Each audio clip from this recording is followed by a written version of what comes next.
Carolina This Week with Tim McGinnis.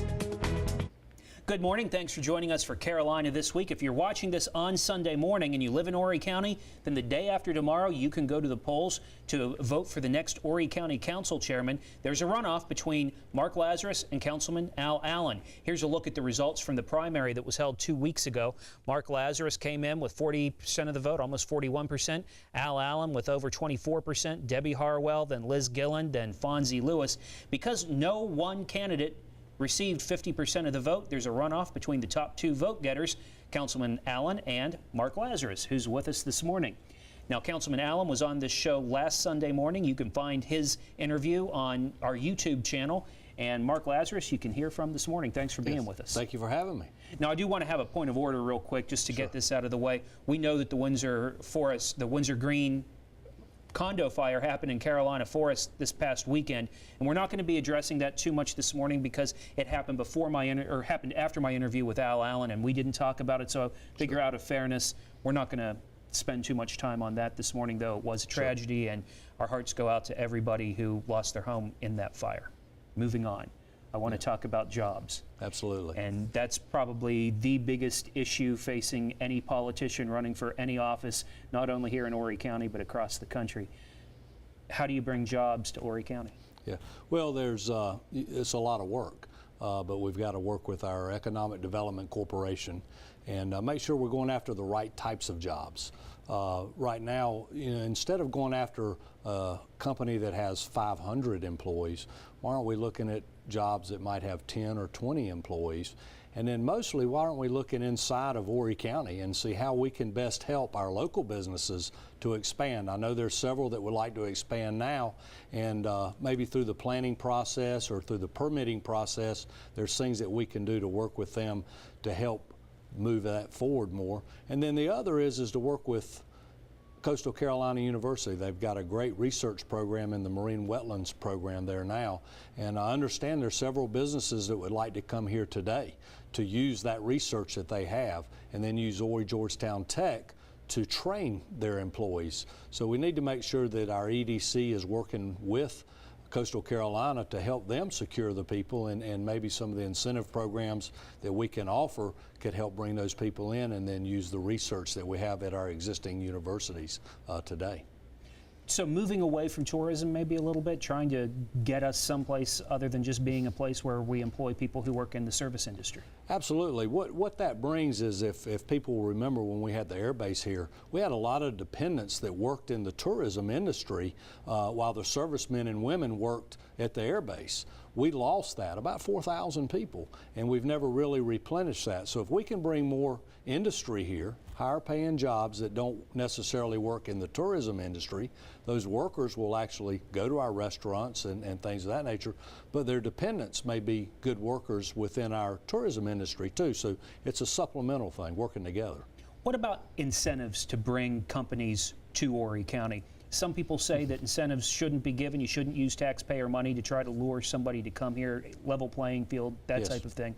What do you think about offering incentives for companies to come here? Well, it depends on what it is and what they're looking for, and I'm certainly not advocating to go out and just write a blank check to someone. There's going to have to be certain standards that they're going to have to meet, certain goals and milestones that they're going to have to meet before any incentives are given to them. And the incentives could be as simple as, instead of taxing on equipment that they may have, which is a very large part of their tax on personal property, it may be a fee in lieu of taxes, which we've done Canfor, for example. Before they became Canfor, the company before them, we were able to do that.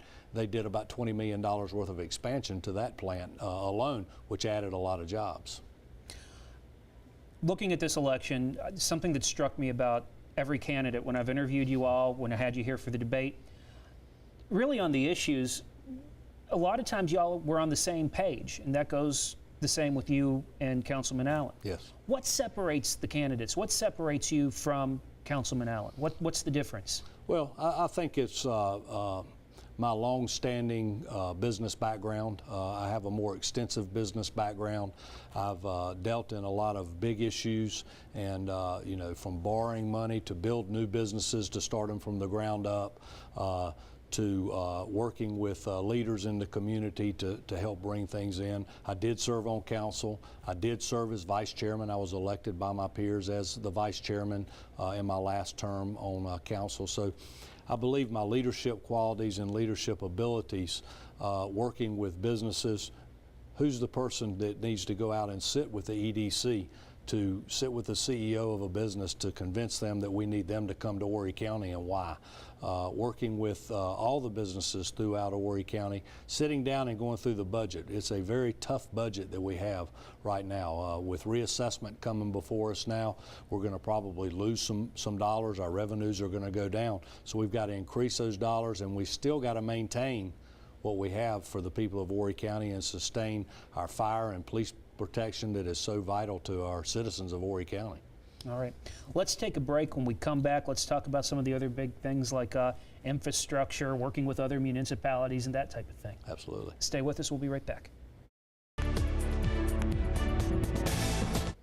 Welcome back to Carolina This Week. My guest this week is Mark Lazarus, running for Horry County Council Chair. Last week, Councilman Al Allen was on. You can find his interview on our YouTube channel. I want to talk about infrastructure now, because that's something that I think just about every Horry County citizen who has ridden or driven on Highway 501 wants to see addressed. Yeah.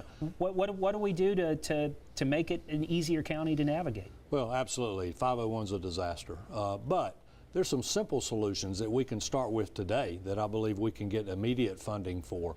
Left turn lanes.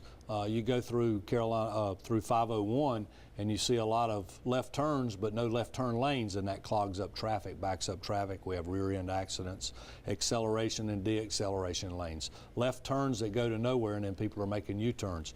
Eliminate those. Let's do a traffic flow study to begin with, work with DOT, and I believe we can solve some of those problems on the front end now until we can get the funding to actually expand 501. We're getting ready to have a third lane put in from Tanger Outlet through Waccamaw Pines now.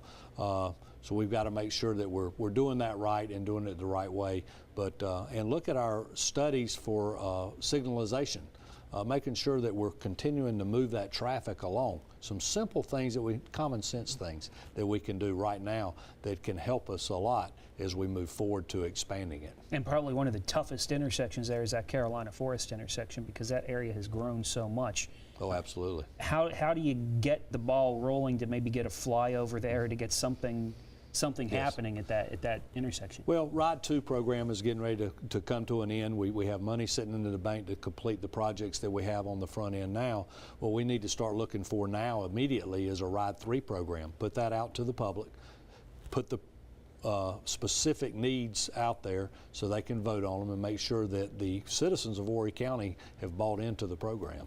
Let's talk about a couple others, and one would definitely alleviate some of the congestion on 501. That would be paving International Drive, and I know that that's on the Ride 2 program, yes, which is about to expire.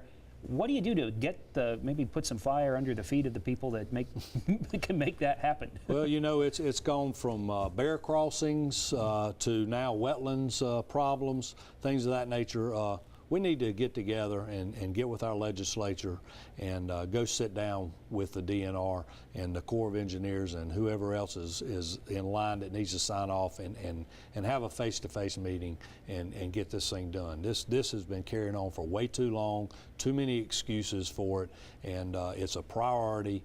It needs to be done. It's a safety issue for the people of Carolina Forest, and we've got to work on it immediately. Just like the cell project for the south end, to get people out in case of a tragic event, a hurricane or anything else that may happen, to create more commerce for that end of the beach. We've got to get it done. We've got to move forward now. We need some leadership in place that can go to Washington, go to Columbia, and go to these different agencies and start working with them to get this done. Same thing along the lines of I-73 then? Would that, obviously that would take care of the Southern Evacuation Lifeline and a lot of these other projects. It would at least help get people off the strand in the case of a catastrophe? Well, it would. I-73 is a little bit different just because it can help us with future economic development, and then obviously getting more tourists in and out of here with no problems. But and that's a big federal event, so we're going to have to find a funding mechanism in order to make that happen. But we need to take care of what we got first.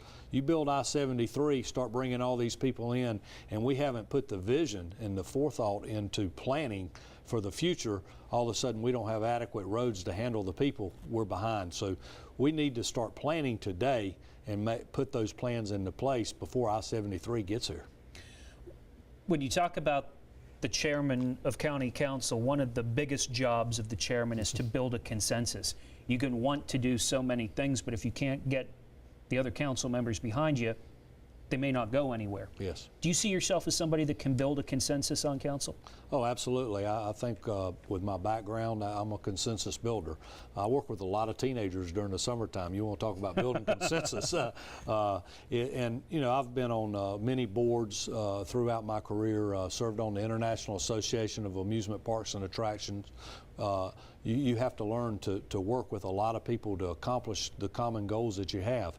And what I want to do is work with each individual council members to help them accomplish the goals that they have set forth in their districts, and then give them a vision of a big picture of what we all want to work for the betterment of all of Horry County. But we've got to reach across the aisles over to Conway, Loris, Aner, Myrtle Beach, North Myrtle Beach, and work with all the municipalities and the elected officials there to make sure we all build consensus, that we're all on the same page, and that we're all working for a common goal for the betterment of everybody. And I really was going to go to that next, to talk about how you bring the municipalities together, because you would be, you know, probably yourself and the mayor of Myrtle Beach with the most constituents under you. Yes.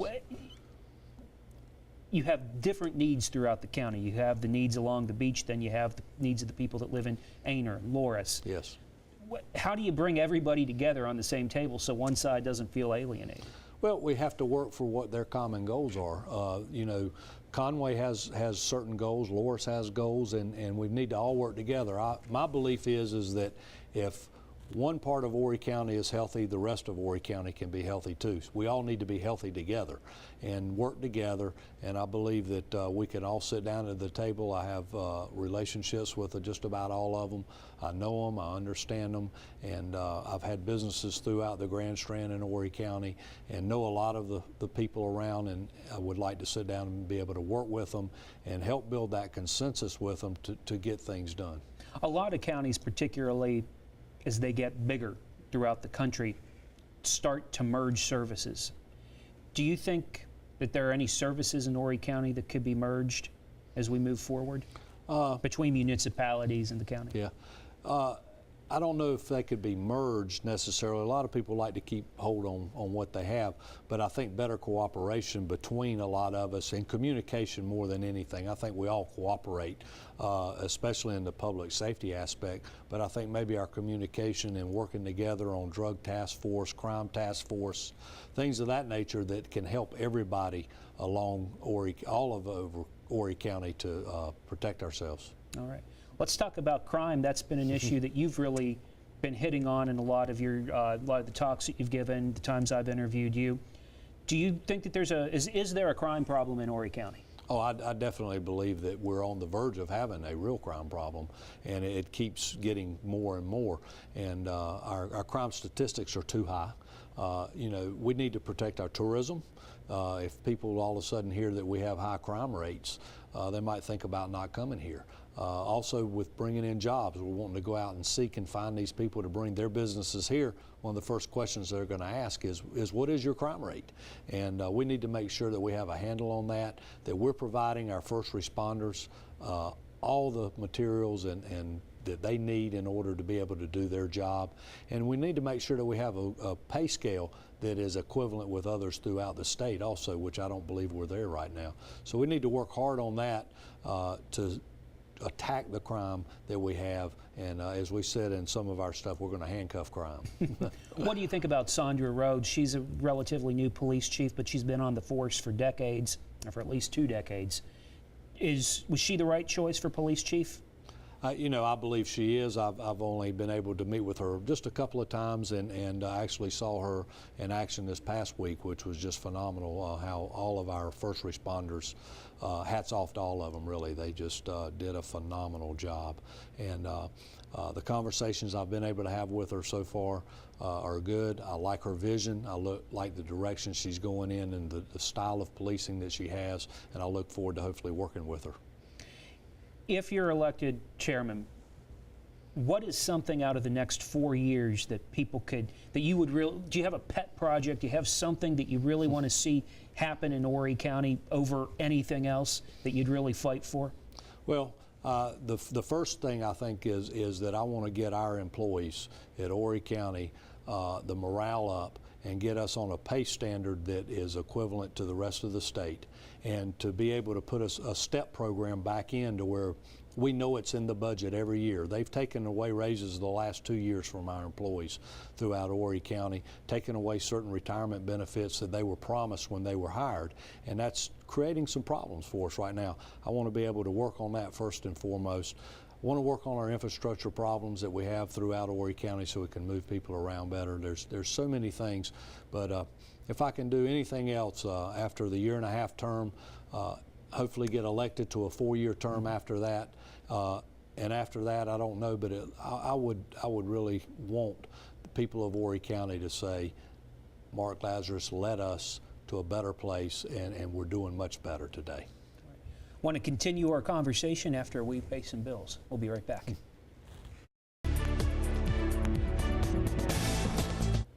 Welcome back to Carolina This Week, talking with Mark Lazarus, who's running for Horry County Council Chair. He'll square off against Councilman Al Allen in the runoff election, which is Tuesday, March 26th. I want to talk to you a little bit about this election. When I had you all in here to debate, one of the questions that came from one of our viewers was about how much money each candidate spent. And a few of the candidates had spent right around $4,000 or $5,000, including Al Allen. Debbie Harwell spent around $30,000, and you, I think, were up over $60,000. Yes. That's a lot of money to spend on this seat that, as you mentioned, it's just to fill the remainder of Tom Rice's tenure or term, which is about a year and a half. Yes. It's a lot of money to spend on a Horry County Council Chair seat. Well, it is, but it's all campaign contributions that came from all throughout Horry County, and my commitment was that we would use that money to benefit our campaign and to put our message out there, and I believe we've been able to do that. I also believe that I put my finances out on the front end. I believe you'll see, I have seen a lot of electronic billboards out lately, a lot of signs, a lot of print media, a lot of 4-color pieces on the websites of the Sun News and other places, media that cost money from other candidates that I believe once you see their disclosures in the next round, which come out April 10th, you'll see they had a little more money than what they were actually telling us they had, because those things do cost money. So I think in all fairness, I got mine up front. A lot of it we collected, and I was able to use it for the right way and to put our message out, and I think we've run an excellent campaign doing that. We've put a great message out to the people, and obviously the support that we got in the first election from the people all throughout Horry County was phenomenal, and we just look to continue to put that message out there. I asked this question to Tom Rice when he was running for Horry County Council Chair, and I think a lot of people thought I was really coming from left field with it, and then I was vindicated a couple of years later. If you're elected, will you seek another office while in your office? I do not really have any desire to seek any other offices. What my plan is today is to serve the year and a half that's left on this term and run for another 4-year term. After that, we'll make a decision, but my commitment is to be there for 5.5 years. We have a vision. We have a plan, and we look forward to working with the people of Horry County to make these things happen. We got a lot on the line right now, a lot getting ready to happen in the next 5-6 years, and I look forward to being part of that process and including all the people of Horry County to be part of that process for the betterment of everybody. Not to sound like a broken record, but the last question I ask every candidate I have on this show is, why should I vote for you? Well, first of all, I want to thank everybody, thank all the people throughout Horry County for your confidence in me and the confidence in our campaign. almost 41% of the voters that voted in the last election voted for us. We do have a runoff. I ask everybody to please come out and vote. This is a very, very important election. It's important for Horry County. It's important for our future. I believe that my over 36 years of living here in Horry County, my business background that I have, I've got great endorsement. Ms. Harwell, who was on the campaign with us, she just came out and endorsed us.